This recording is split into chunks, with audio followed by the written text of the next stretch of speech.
So if you're facing a verification code problem over on your Android, like you want to make an account over on Instagram or maybe on Facebook, but you're unable to receive the verification code, in this video I'm going to be showing you how you can fix that.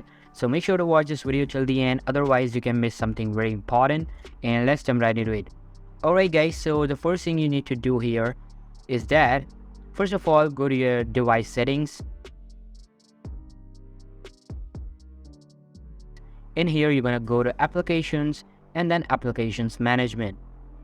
Right here, you're going to search for messages.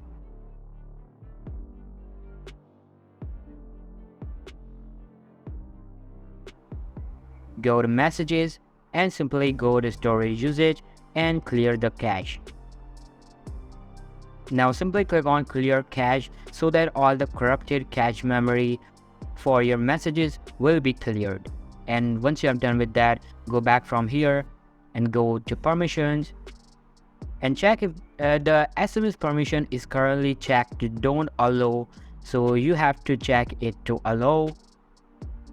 And after that, you're gonna do the same for storage permission. If it's checked to don't allow, so you're gonna switch it to allow access to media only. And once you have done with that, now go and retry the process, and this time most probably you will not get any kind of issue. So if you found this video helpful guys, then make sure to give this a huge thumbs up, subscribe to our channel. Thanks so much for watching.